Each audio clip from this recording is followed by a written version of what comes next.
یہ چیز. اچھا حضور نے کہا ہے کہ میں اس وقت بھی نبی تھا کہ جب آدم علیہ السلام مٹی اور پانی کے درمیان تھے.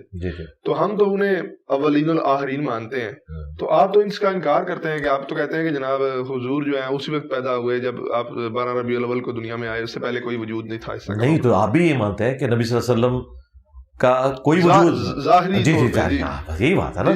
آپ کا بھی عقیدہ ہے کہ جب تک حضرت عبداللہ اور حضرت آمنہ علیہم السلام ورضی اللہ عنہما کی شادی نہیں ہوئی تھی اس وقت تک نبی علیہ السلام دنیا میں تشریف فرما نہیں تھے. بس یہی عقیدہ ہے. اللہ کے ہاں جو ہے نا وہ تو ہے نا کہ میں اس وقت بھی نبی تھا, اللہ کے علم میں نبی لکھا ہوا تھا, اللہ کے ہاں نہیں جی لکھا ہوا الفاظ مسند احمد میں اللہ کے ہاں خاتم النبیین لکھا ہوا تھا. اچھا رہا موجود ہونا, جی اس وقت بھی موجود تھے روح کی شکل میں, اور اس وقت صرف یہ نہیں ہے کہ نبی علیہ السلام موجود تھے, ہم لوگ بھی موجود تھے. انسانی شکل میں پہلا انسان جو آیا نا جس سے ہماری نسل چلی ہے جی وہ حضرت آدم ہے. اس وقت نبی علیہ السلام انسانی شکل میں نہیں تھے. اور اگر آپ کہتے ہیں روحانی طور پر تھے تو روحانی طور پہ تو ہم بھی تھے, روحیں تو اللہ نے پہلے پیدا کی ہیں. میں بھی حضرت آدم علیہ السلام کی پیدائش سے پہلے اللہ کے ہاں روحانی طور پر تو تھا, آپ بھی تھے, لیکن انسانی شکل میں 4 اکتوبر 1977 کو اپنے ماں باپ کے گھر پیدا ہوں. اس بات کو سمجھیں. باقی یہ نبی علیہ السلام نے کیوں فرمایا فضیلت کے طور پر کہ مجھے اللہ نے پیغمبر اور خاتم النبیین چن لیا ہوا تھا. یعنی خاتم النبیین آپ کو اللہ تعالیٰ نے چن لیا تھا, یہ آپ نے کوئی محنت کر کے مرتبہ حاصل نہیں کیا بلکہ اللہ نے آپ کی ڈیسٹنی میں تقدیر میں یہ لکھ دیا تھا. یہ نبی علیہ السلام بتانا چاہ رہے ہیں, کیونکہ اس میں کیا الفاظ ہیں ترمذی میں, یا رسول اللہ آپ نبی کب بنائے گئے؟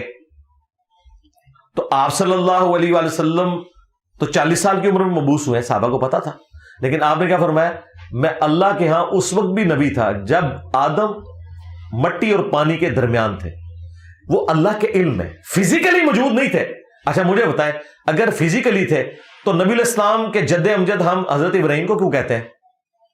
ابراہیم تو نبی علیہ السلام کی اولاد میں ہونے چاہیے. اگر نبی علیہ السلام پہلے سے ہم کیا کہتے ہیں کہ ان کے جد امجد حضرت آدم کی اولاد سے ہے نا.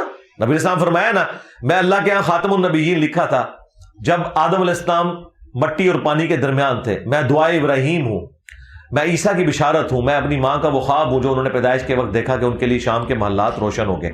تو نبی علیہ السلام اپنے آپ کو ابراہیم کی اولاد مانتے تھے, اسماعیل علیہ السلام کی اولاد مانتے تھے. تو کیوں مانتے تھے؟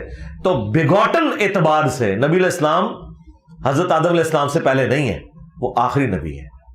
لیکن اگر روحانی اعتبار سے دیکھا جائے تو تمام روحیں, خواہ وہ کفار کی روحیں ہیں, انسانوں کی روحیں ہیں, ان میں بھی نیک بندوں کی ہیں, بدکاروں کی ہیں, وہ سب کی سب روحیں پہلے موجود تھی.